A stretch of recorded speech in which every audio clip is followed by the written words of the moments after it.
लोग अक्सर कहते हैं कि परमेश्वर को जानना आसान बात नहीं है, किंतु मैं कहता हूं कि परमेश्वर को जानना बिल्कुल भी कठिन बात नहीं है, क्योंकि परमेश्वर मनुष्य को बार बार अपने कर्म दिखाता है।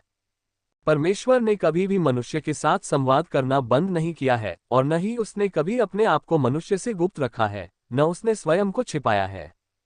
उसके विचार, उसकी युक्तियां, उसके वचन और उसके कर्म सब मानवजाति के सामने हैं। इसलिए यदि मनुष्य परमेश्वर को जानना चाहता है तो वह सभी प्रकार के साधनों और पद्धतियों के जरिए उसे समझ और जान सकता है। मनुष्य के आंख मूंदकर यह सोचने की वजह कि परमेश्वर ने जानबूझकर खुद को मनुष्य से छिपाया है, कि उसका कोई इरादा नहीं है कि मनुष्य परमेश्वर को समझे या जाने, यह है कि मनुष्य नहीं जानता कि परमेश्वर कौन है और न ही वह परमेश्वर को समझना चाहता है। इससे भी बढ़कर मनुष्य सृष्टिकर्ता के विचारों, वचनों या कर्मों की परवाह नहीं करता।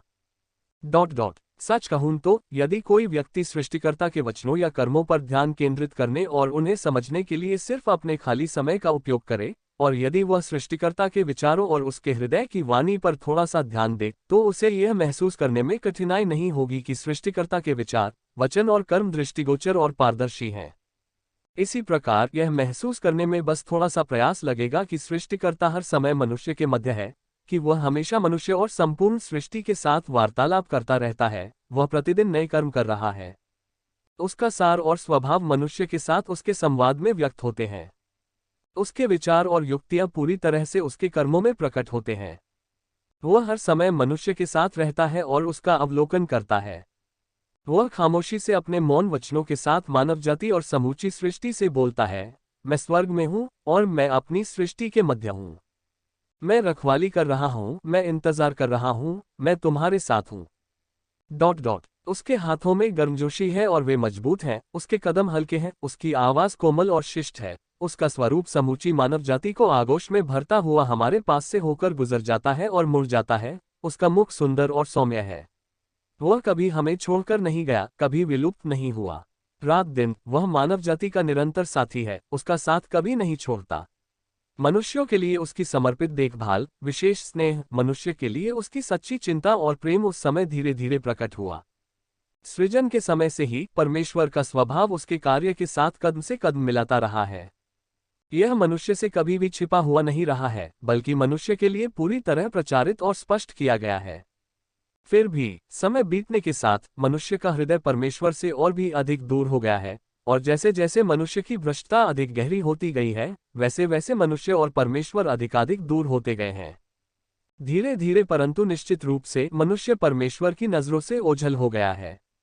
मनुष्य परमेश्वर को देखने में असमर्थ हो गया है, जिससे उसके पास परमेश्वर का कोई समाचार नहीं रह गया है। इस प्रकार वह नहीं जानता कि परमेश्वर विद्यमान है या नहीं, और इस हद तक चला जाता है कि परमेश्वर के अस्तित्व को ही पूरी तरह नकार देता है।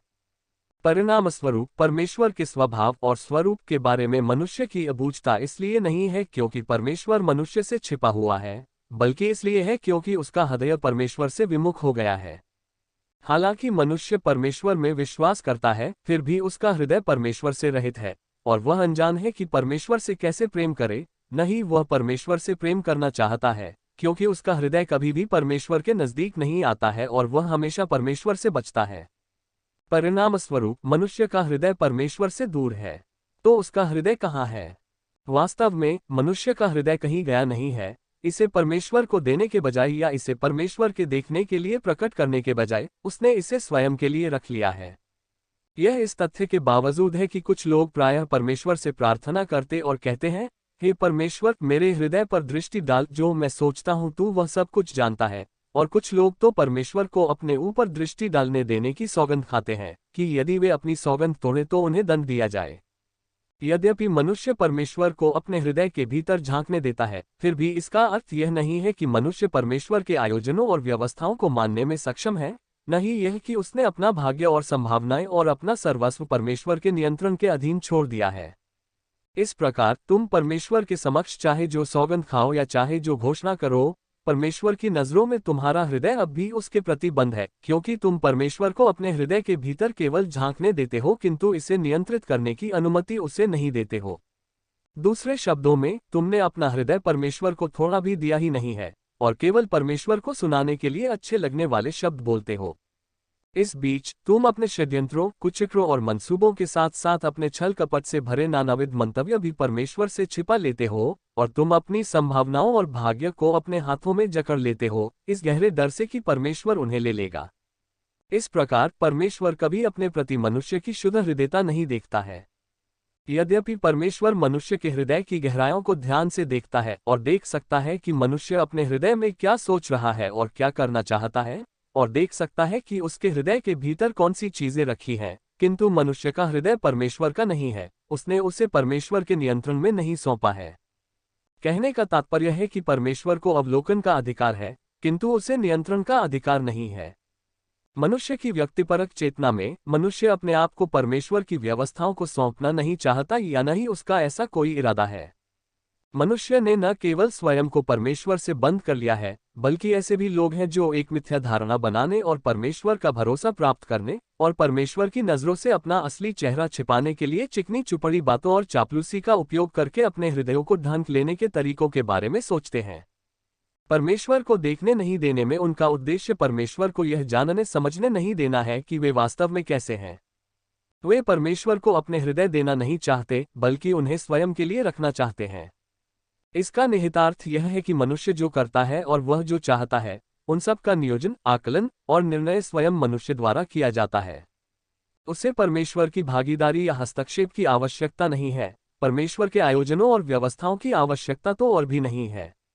इस प्रकार बात चाहे परमेश्वर की आज्ञाओं, उसके आदेश या परमेश्वर द्वारा मनुष्य से की जाने वाली अपेक्षाओं से संबंधित हो, मनुष्य के निर्णय उसके अपने मंतव्यों और हितों पर, उस समय की उसकी अपनी अवस्था और परिस्थितियों पर आधारित होते हैं।